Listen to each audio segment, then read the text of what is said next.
All right, third case of the morning is number 22-30808, Container Shipyards versus MSC Mediterranean. We'll hear from Mr. Werner first.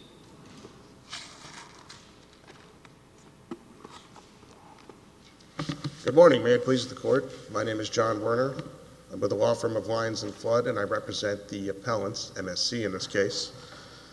This case is primarily about how a court should properly analyze whether specific personal jurisdiction exists in the context of an action brought under the New York Convention and the Federal Arbitration Act to enforce an arbitration award. There's not a lot of case law on this issue, and the reason it's a thorny problem is because Supreme Court decisions, a series of them, starting from Kokkonen, leading to Vaden, and then most recently Badgerow, strongly suggest that once an arbitral award has been issued, the underlying substantive cause of action that led to the award no longer exists. There's a distinction between the enforcement action, the claim brought by Conti in this case to enforce the award, and the underlying breach of contract which gave rise to the arbitration proceeding. And so there's this inherent problem. Well, explain to me what is, the underlying assumption here is you've got a final arbitration award, and what is all this about the English Court of Appeal having accepted a hearing about the award?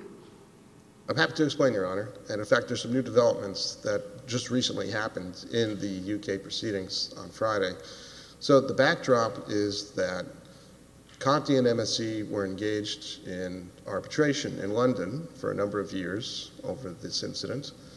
And Conti was successful in its arbitration. A number of awards were issued against MSC.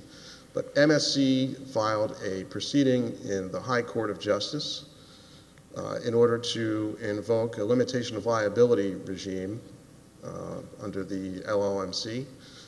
And they lost at the trial level.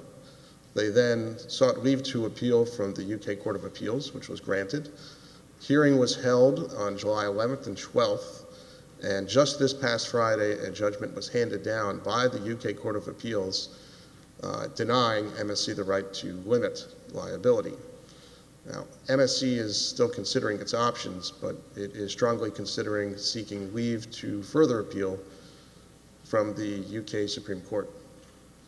It's an issue of significance not only in this particular dispute, but other disputes, other ship fire cases where there's an issue about whether the charter of the vessel has the right to limit liability with respect to claims brought by the owner of the vessel. I understand that the time to file for leave to appeal is in late September. So, now the reason that Conti came here to enforce its award rather than try to enforce it in London is essentially to try to circumvent the potential impact of the UK litigation. They did not want their recovery to be limited under UK law, and so they instead sought to bypass that limitation proceeding, and I would argue essentially forum shopped by... well, I don't quite understand. You mean they could get more than $220 million? If no, Your Honor. I'm happy to clarify. The award was in the amount that it was in, but if the UK limitation proceeding had went in MSC's favor, then MSC would no longer be required to pay the full amount of the award to Conti. There'd be a reduction, I think, of about half of the amount. So Conti at the moment is winning in both fora? It looks that way, Your Honor. Okay. And the next question I have is, why the heck? So they forum shopped to New Orleans. and suppose this court confirms the award, how would Conti go about enforcing it or enforcing the judgment? Would they go around? They own the boats, right? I mean. Well, it's up to Conti to decide how to execute on the judgment. There's all the normal is what I mean, means. Yeah. In reality, if that were to happen, if this court were to affirm the decision below, I'm sure that the insurers of MSC would promptly pay the balance of the award. I should note that approximately, there's a further payment that's going to be made by MSC's underwriters on September 7th. And when that further payment is made, the total amount that has been paid under the awards will be approximately $110 million, which includes interest, awarded by the London Arbitral Tribunal. And that would leave, by my reckoning, roughly about $120 million left unpaid. There is another ring to the circus, which is the New York proceedings, which I am involved in directly. And the Second Circuit recently handed down a decision affirming the district court's liability findings. And since that time, Counsel for Stoltz has made representations in court in New York that they may or are in fact considering arranging for payment of the balance owed to Conti under the arbitral awards on the basis that they are required to indemnify MSC for any liabilities that it incurs, including with respect to Conti in the London award. So that in a matter of months, many of the issues present in this appeal could be moot. But of course, until they pay and until MSC pays, I think the issue is still alive. So maybe we ought to just sit on it, huh? Well, I leave that to Your Honor's discretion. Personally, I find the issue to be interesting. It's very interesting. Sometimes it's best to stay out of interesting disputes, though. On the personal jurisdiction point, what is your best circuit case? Not Badgerow, not Vaden, which are both subject matter jurisdiction cases. Your best circuit case for the proposition that in an enforcement action, you cannot look through to the underlying dispute with respect to personal jurisdiction? Well, the look-through issue... in other words, I can't consider any of the contacts and the underlying, the controversy that led to the arbitration award. I can't look at that with respect to personal jurisdiction. Well, if Your Honor is referring specifically to the look-through doctrine as described in Vaden and Badgerow, then I would say my best case is the Fifth Circuit's decision in I believe it's ATL. It's a 2021 decision. It's not in the briefs because I didn't think it was really on point. What that decision said was that the district court erred in looking through to the underlying dispute, pretending the arbitration agreement award didn't exist, for the purposes of determining whether the amount in dispute was sufficient to meet the requirements for subject matter jurisdiction. It was a diversity case. Well, that's subject matter jurisdiction. That's right, Your Honor. Personal jurisdiction, yes, I understand it's constitutional, due process, et cetera, but it's different. Right. I'm not, Your Honor, relying on Vaden or Badgerow for the subject matter jurisdiction piece of it. It's more the underlying principle. Why did the Supreme Court feel compelled to, reach the results it did in Vaden and Badgerow? It's because it thought, I think correctly, that there's this distinction that once an arbitration award has been issued, the underlying dispute is resolved. I thought it was the language of the FAA was different in the two cases with respect to save for the arbitration clause. They were making a textual distinction between two sections of the FAA, I thought. Oh. Well, Your Honor is correct. That's a piece of it. In Vaden, what happened was the court found that Section 4 of Chapter 1 of the FAA had that save for the arbitration agreement language in it, and therefore on a motion to compel arbitration, the court felt that you couldn't, look to the arbitration. You were entitled to look through the arbitration agreement to the underlying dispute in order to find subject matter jurisdiction. And then Badgerow arose because a number of circuits, including the Fifth Circuit, had extended that logic in the context of motions to enforce or modify or vacate arbitral awards, and the Supreme Court said, no, that's not correct. We only granted that limited look-through power based on that specific language being present. This is apples and oranges. Oh, pardon me. If one of these parties was U.S.-based or had U.S. contacts in regard to the arbitration, we wouldn't be here, right? We're only here because you've got two non-domestic companies both jockeying for position in an international market. That's aptly put, Your Honor. And I want to point out one more thing. Well, that's true. That's certainly true. The curious thing here is, though, there is a contact in New Orleans that, doesn't it directly relate to what happened in the underlying case? In other words, the contact has to do with the container containing the chemical, right?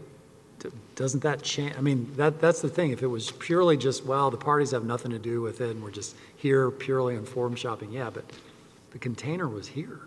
I want to address that, but I want to make one remark very quickly first, which is, if you look at all the Supreme Court decisions addressing specific jurisdiction, not once has the Supreme Court ever found specific jurisdiction where the plaintiff was foreign, was not connected to that forum. And so there's a strong presumption against forum shopping, which is what I think is happening here, where you have two foreign companies. Well, and we've also got a subsidiary. That's another issue, Your Honor. I mean, well, to me, that's a very important distinction. The company, the defendant here is Italian? Swiss, Your Honor. Swiss. It was a sub that handled the deal here. Okay. That's correct. And so to address the point that you raised, Judge Duncan, there is a contact, but that's not enough. The contact has to relate to the claim. And if you look at the claim that Conti came into court with, it was limited to enforcement of the award under the New York Convention. Well, the underlying dispute, though, had to do with a breach of the time charter, right? That's correct, Your Honor. Why was the time charter breached? It was breached because the ship blew up.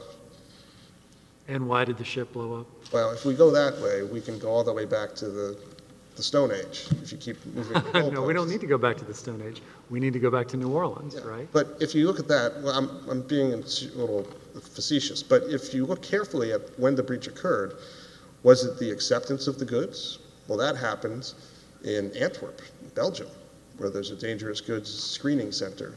There wasn't a finding by the arbitration panel about why the time charter was violated? I'm afraid not, no. No?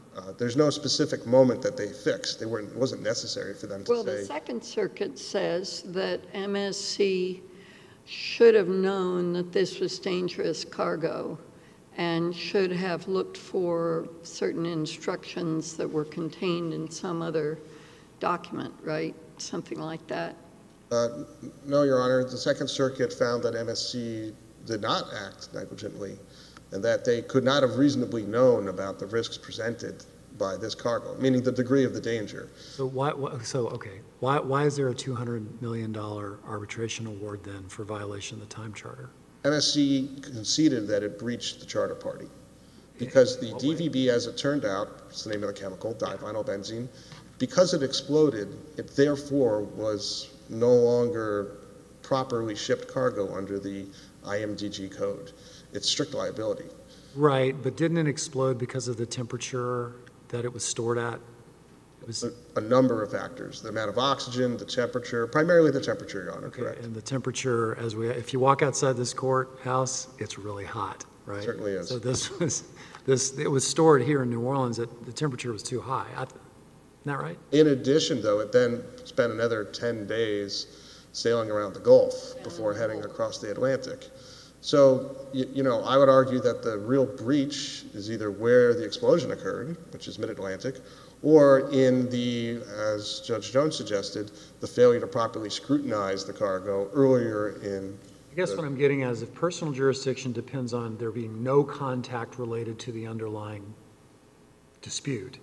We have New Orleans here, and it is related to the underlying dispute. It's not related to the arbitration award, which is London, but it is related to the underlying dispute. So Judge Jones brought up the fact that there's a subsidiary here. Is that a more sound basis for saying there's no minimum contact here? Well, certainly. I argued and that, and I think it's correct, that MSC, the Swiss company, certainly has no contacts with this forum.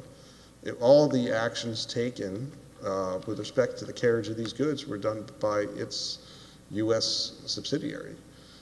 And that alone, I think, is enough basis to find that there's no valid assertion of specific jurisdiction. I want to point out one quick thing, too, which is, ultimately personal jurisdiction is about fair play, traditional notions of justice. And look at this situation. This is not a tort claim that we're dealing with. Conti was in privity of contract with MSC. They signed a long-term charter party, 16 years. And in fact, the vessel was constructed solely for the purpose of MSC to charter it and then employ it in its trade. And a key term of that contract was that all disputes would be resolved in English arbitration with English law to apply. So I would say there was no one in Conti or MSC side ever conceived that they would be subject to litigation in New Orleans concerning the charter party. So I don't think that there really is enough of a relation between the loading of the container in New Orleans and the underlying dispute. Okay, you have a chance for rebuttal. Sure, thank you. Thank you.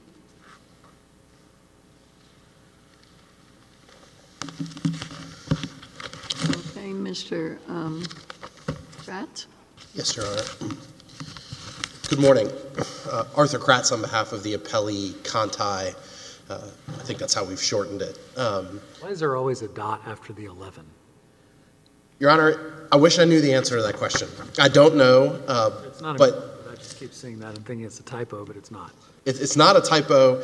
Unfortunately, I don't know the answer to that question, but I would like to answer some of the questions that you asked my colleague, because I think Your Honor specifically hit on some pretty important points. You asked my colleague what his best circuit case was that allows you that says you can't look through the application to confirm for purpose of personal jurisdiction. The direct answer to your question is there is none. We cited 4 circuit cases in our brief. There's the 10th Circuit case, whose name I have difficulty pronouncing. There's also the 2nd Circuit case in Sole Resort. We cited a case from the 9th Circuit and another one from the 3rd, all of which said that it was appropriate for a district court to look through the application to confirm to the underlying dispute for the purposes of establishing personal jurisdiction. So I think that answers your question.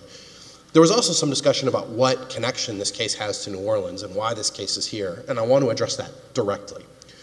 The reason that this case is here in New Orleans is because MSC, the Swiss Geneva entity, was the time charter of this vessel. Now, what that meant was that MSC had the right to dictate where the vessel would go, what ports it would go to, what cargo would be placed on board. It was MSC that directed the vessel to the port of New Orleans. Once the vessel arrived at the port of New Orleans, just down the street from here, it was MSC who ordered the vessel to take... It was the American sub of this appellant. So 2 points on that, Your Honor. First of all, the parent subsidiary argument was raised for the first time in the appellant's reply brief on appeal. That argument was not presented to the district court, nor was it presented in its principal brief. But I still want to respond to it, because I think what was pled in the district court, and I think when we're asking what the facts are here, the facts that are binding between these two parties for purposes of this appeal are the findings of the London arbitration panel. And those are in the record. They were attached to our opposition to the motion to dismiss for lack of personal jurisdiction. What the London arbitration panel found was that MSC directed the vessel to New Orleans, which makes sense because it was the Geneva entity that was the time charter. And once here, it acted through an agent. And I think it's improper to characterize the MSC USA subsidiary as an independent subsidiary. The MSC USA... Subsidiaries are subsidiaries under corporate law, period. Now, it is. I would suggest that the time charter probably made them an agent or something like that. But, of course, if it's not before us, it's not before us. Well, the other thing that makes them an agent, Your Honor, and if this argument had been raised below, we would have developed a record on it. There's an agency agreement between MSC Geneva and MSC USA that appoints MSC USA as MSC Geneva's general agent for all purposes. Now, the reason why that's not in the record and that's not developed is because this subsidiary argument was not raised until the appellant's reply brief on appeal. But since the court raised it, I did want to address it. I think there's a general agency relationship there. But setting aside the parent subsidiary for a moment, what happened when the vessel got here was three containers of explosive cargo were placed on board my client's vessel. Now, I don't, by any stretch of the imagination, want to imply intent here, but essentially what happened is 3 explosive devices were placed on my client's vessel in New Orleans. A couple weeks later, over the North Atlantic, the vessel exploded.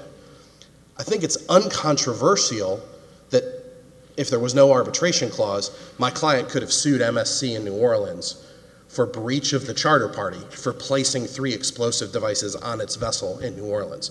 And again, I don't want to imply intent. There's absolutely no suggestion that... Where do we look for findings about why the time charter was breached? We look to the London Arbitration Panel's reasons for judgment, which were attached to my client's opposition. And it specifically says in there that MSC breached the time charter when it allowed the containers to be loaded on board the vessel in New Orleans without adequate warning to Conti, to the vessel owner. And the reason for that is because had Conti been told, had the vessel owner been told about the nature of these containers, it would have done something different. And everything I'm telling you, I pull from the London Arbitration Award. First, it would have required that the cargo be shipped in refrigerated containers. We know, I mean, that's all totally immaterial, because we are here on a $220 million arbitration award, right? That's right, Your Honor. And you're saying you're trying to enforce that the way you would enforce a judgment. Now, of course, if you had gone to the court in London, you would have won, or you've won so far. You're just wasting our time, aren't you? I want to respond to that directly. It was on my notes to respond to, so I'm glad you brought it up, Your Honor. Well, I'm glad I did. I think delay is a serious issue here, but I would respectfully suggest that perhaps we're asking the wrong party about why there's been a delay. The reality is, over 2 years ago, a London arbitration panel... I'm not talking about delay. I'm talking about 2 parties, neither of which is housed in the United States. They execute their agreement, charter party, outside the United States. Of course, it pertains to vessels that go all over the world. Problems exist. They say we're arbitrating in London under English law. So then it seems natural that one would enforce the consequences of the arbitration in England under English law. But no, you come to the U.S. And I can tell you why, Your Honor. Well, that's what I'm asking. Because MSC refused to pay the arbitration award. And in my client's view, MSC has embarked on... There was a bunch of other litigation pending, right? Second Circuit limitation proceeding. And then, of course, they had the right under English law to go back to the High Court. So, Your Honor, their right to limit has obviously been denied by 2 levels of courts in England. I England. understand that. I'm not... There's actually a defense for this. What Your Honor is discussing, the convention... the New York Convention under which our lawsuit was brought allows a defendant to assert several Article 5 defenses. One of the Article 5 defenses that a defendant could assert, if they chose to do so, was that the award is not yet ripe for payment under the law in which the award was issued or under the law in which which governed the result in the arbitration. MSC did not press that defense before the trial court. MSC could have, they could have, and I would have to go back and double check, but I'm relatively certain. They were arguing jurisdiction. If you're arguing jurisdiction, you don't get to the merits. But Your Honor, so the procedure here was first MSC filed its motion to dismiss for lack of subject matter jurisdiction. That was denied. MSC requested an immediate appeal of that issue, which was denied. And then we filed a motion to confirm the arbitration award, which MSC opposed. In opposing that motion on the merits, they did not raise the Article 5 defense that I just told you about. That would have been their opportunity to do so. I think, I would have to go back and double check in the record, I think they may have even pled that Article 5 defense in their answer, but then ultimately didn't press it on the merits. And so, Your Honor, the concerns that you're raising are actually baked into the convention. The New York Convention thought about those concerns, and those defenses are available. That MSC chose not to assert them here is not a reason to... Well, because principally they asserted subject matter jurisdiction, then they asserted personal jurisdiction. Now, we're not here on the merits, right? I mean, well, we are, only if we reject personal jurisdiction. They have appealed. And you ought to be happy about that. But the point is, what does that have to do with personal jurisdiction? The question I'm asking is, why is Conti trying to enforce in a U.S. court and not through the English system? Two reasons, Your Honor. One, they're trying to get paid. And number two, MSC has assets here in New Orleans that can be seized. That's the reason why MSC's insurer issued an LOU to stop us from seizing their assets. The reason that we have they have $220 million of assets here? I don't know the precise value, but MSC is the majority owner of the New Orleans container terminal, and MSC has I couldn't tell you the exact number, a large number of container shells sitting on that terminal that we could have attached. And to be frank, that was a course of action that we considered when they objected to personal jurisdiction. We ultimately didn't do that because MSC's insurer stepped in and offered us the LOU, which is better security, so we took that. But the reason why it's here is because my client's trying to get paid the $220 million that an arbitration panel ordered MSC to pay over 2 years ago. And respectfully, what's been happening in New York and what's been happening in London is part of a campaign by MSC to just not pay what they indisputably owe us. And that's partly because the maker or transporter of the DVB snookered them, right? Well, Your Honor... That's been found by the Second Circuit, has it not? Respectfully, with what the Second Circuit found, whether some other third party has an obligation to indemnify MSC is irrelevant, is legally irrelevant to whether MSC has an obligation to pay my clients under the arbitration award. No. Okay, yes and no. In terms of... In a multi-party dispute like this, you end up with all sorts of consequences, so whatever. And we would respectfully suggest, Your Honor, that one of the consequences is when your client has been, when a party has been cast in judgment like MSC has, they need to pay that judgment. And if they have recourse against others, then they need to pursue that. Is it accurate to say that you were not really defending the basis on which the district court ruled, because the first point in your appellee brief is that specific jurisdiction arises here out of the Ford case? I would disagree. I would say no, that's not correct. The district court actually cited Ford and then applied Ford in reaching its decision. I think, and I'm glad that we've transitioned because I really would like to talk about the look-through doctrine. So I don't think that Vaden or Bajero have anything to do with this case for 5 reasons that we outlined in our brief. I don't know if I'm going to be able to get through all of them in the time that I have. Vaden and Bajero are about subject matter jurisdiction. Subject matter jurisdiction, as this court is intimately familiar with, is fundamentally a creature of statute, at least with respect to federal jurisdiction. So Vaden and Bajero are fundamentally about statutory interpretation. How do we interpret Chapter 1 of the FAA? The problem with importing those principles to this case in the context of specific jurisdiction is that this case is neither, this appeal, is neither about subject matter jurisdiction nor is it about Chapter 1 of the FAA. This is about personal jurisdiction under Chapter 2 of the FAA. And personal jurisdiction, as, in fact, Your Honor, Judge Jones, you wrote the en banc opinion in the Douglas case recently from the Fifth Circuit that talked about personal jurisdiction in a federal question case, which is the same as 14th Amendment analysis. We look for statutory authorization for service of process, and then we proceed to the constitutional analysis. Well, in Louisiana, statutory authorization comes from the Louisiana long-arm statute. That authorizes service of process to the full extent it's constitutional. So for personal jurisdiction purposes, we're done with statutory interpretation. But yet what MSC has argued on appeal is that, no, we're not finished. We have to engage in a second set of statutory interpretation. Well, that's partly, well, no, the district court accepted that the FAA Section 2, he said, only deals with subject matter, but we'll say it deals with venue too, also. I think what the district court said. And you're walking away from that. I think I just disagree with MSC as to what exactly the district court's analysis did. Although ultimately on that point, I'll note that this court reviews judgments, it doesn't review reasoning. And so I think, this court ultimately reviews whether there's personal jurisdiction or not whether the district court's reasoning to get there was correct. But I don't think the district court held that it needed statutory authorization for the look-through.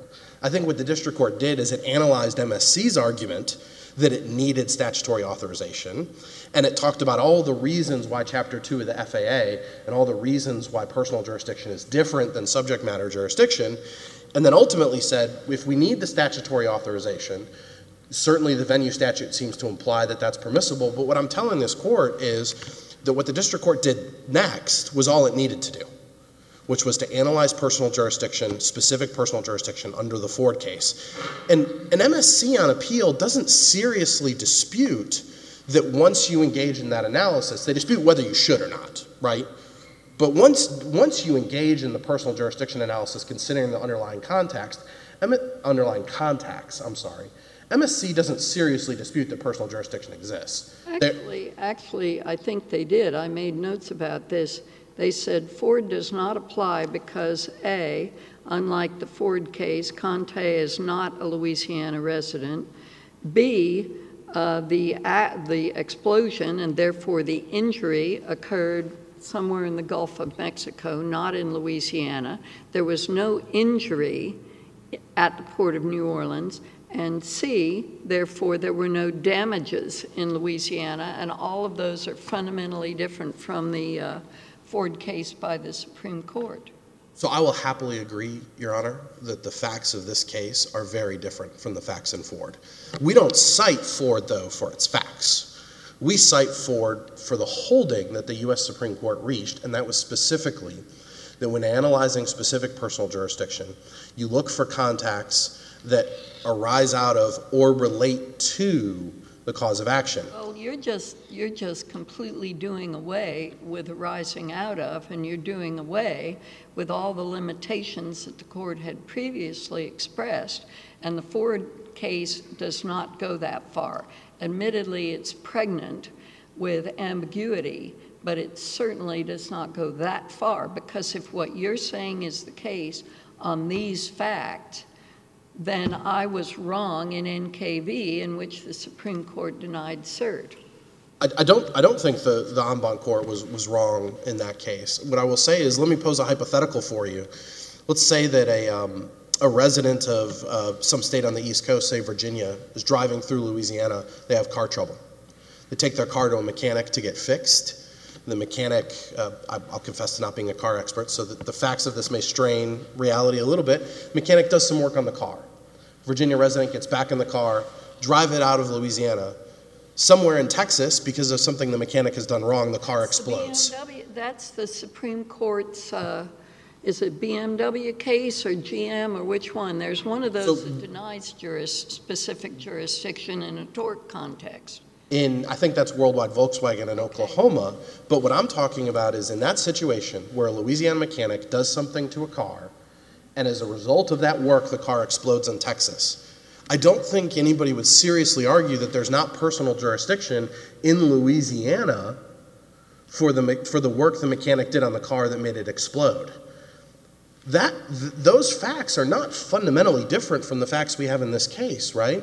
If you take out the parent-subsidiary argument, MSC directed some explosive devices to be placed on Conti's vessel in New Orleans. That happened. Say volatile chemicals. I can say volatile chemicals. My point is that we're not a jury. Yeah, because of the way they were stored, they were explosive, and nobody intended for that to happen. Where was the time charter breached?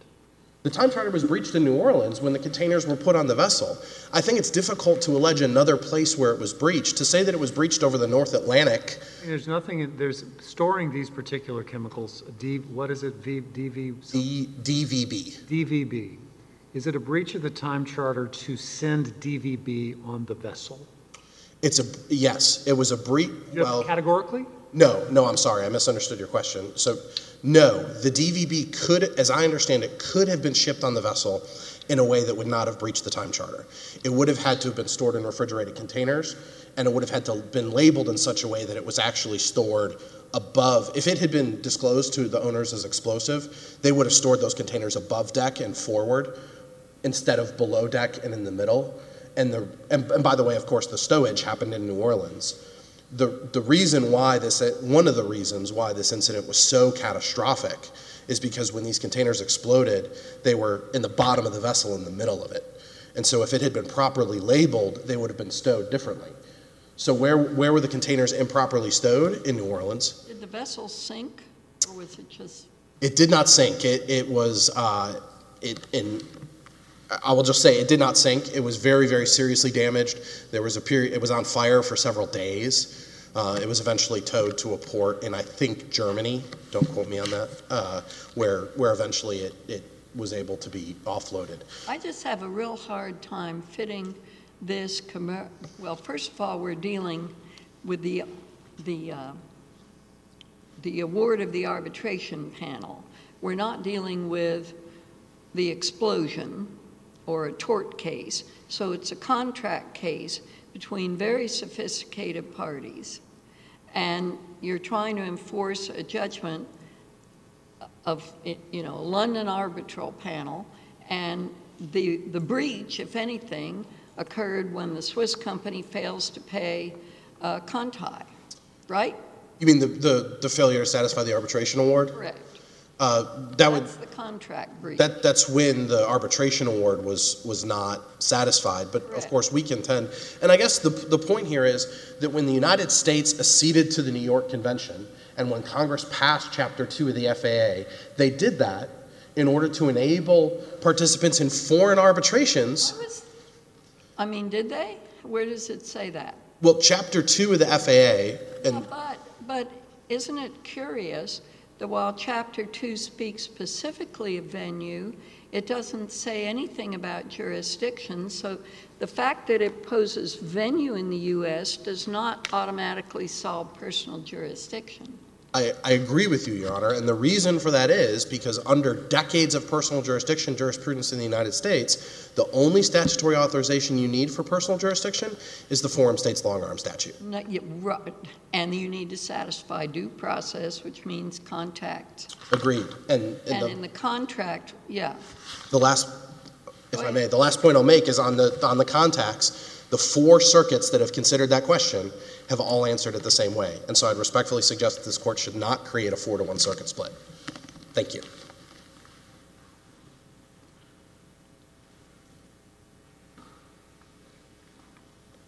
All right, Mr. Werner, how do you respond to that last point? Well, I don't think that there will, in effect, be a circuit split because if Badgerow and Vaden are properly understood, I don't think the 10th Circuit, for example, would reach the same result they did. So there would be a circuit split. You just think the 10th Circuit's wrong? I think that the 10th Circuit didn't consider the argument that MSC There'd be a circuit split, right? There'd be a 4-to-1 circuit split if we accepted your position that we can't look through. I think in the fullness of time, what I'm trying to say, Your Honor, in all seriousness, is I think the Supreme Court has resolved whatever split exists because the decisions in Vaden and Badgerow, the underlying fact that an arbitral award extinguishes the underlying substantive claim is the law of the land. The Supreme Court has reconfirmed it in All that the Badgerow. 4 circuits that have looked through, and I keep using that term, have looked at the underlying dispute that led to the arbitration award those are basically superseded? I would agree with that, Your Honor. That's the position that I'm advocating.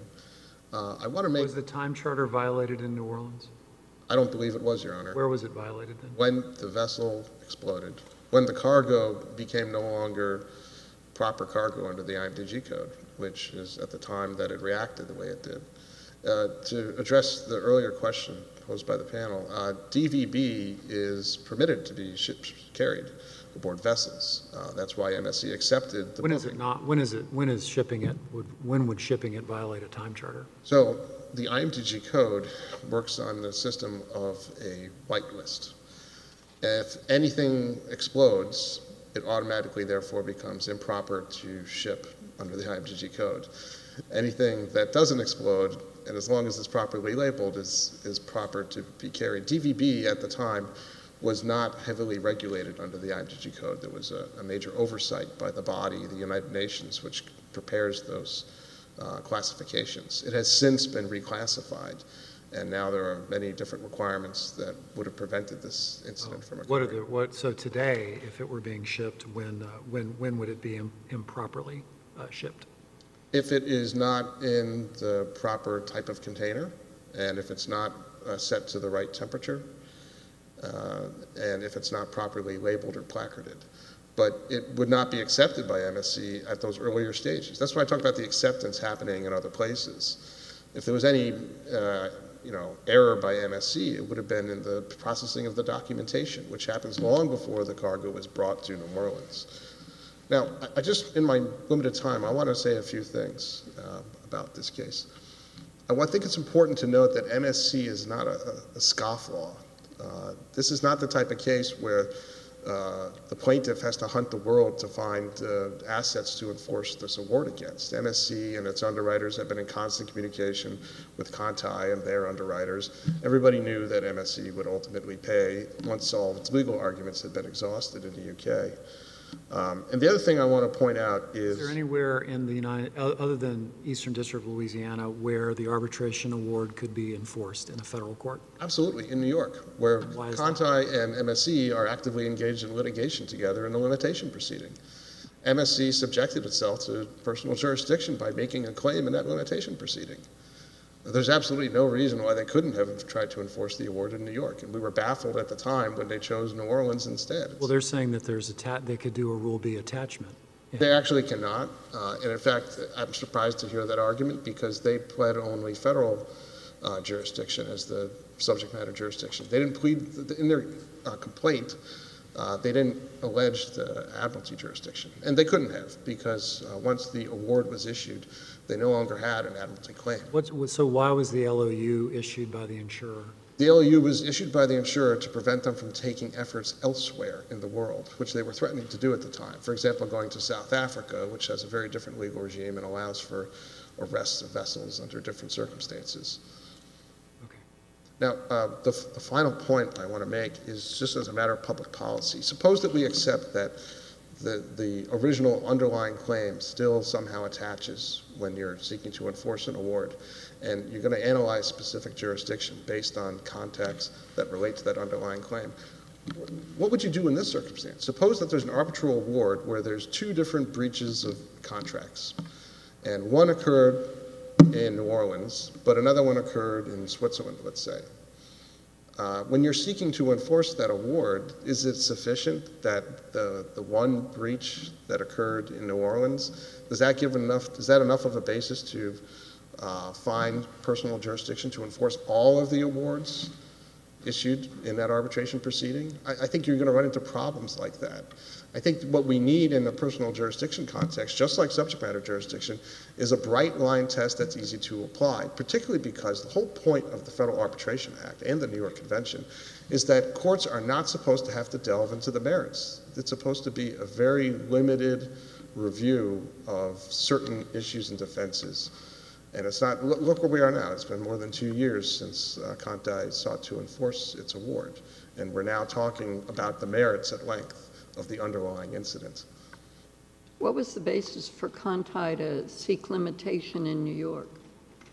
Oh, the Limitation of Liability Act of 1851, which allows vessel owners to limit their liability to the value. Well, I understand that, but it's an Italian company, the time charter to a Swiss, I mean. Well, the Titanic case established that a foreign company, a foreign vessel owner is entitled to invoke the Limitation of Liability Act in federal court. If you're wondering why they subjected themselves to the personal jurisdiction of the United States, I do not know. They actually, in fact, could have gotten out of the case. They were subject to cargo claims in New York prior to the limitation proceeding being filed. But under the terms and conditions of MSC Seaway Bill, there was a covenant not to sue provision, which is routinely enforced by many circuit courts, including the Second Circuit, and they could have avoided all liability, stayed out of the case entirely, and not had to file a limitation proceeding. But they chose to try to, I guess, resolve all the claims in the New York limitation proceeding.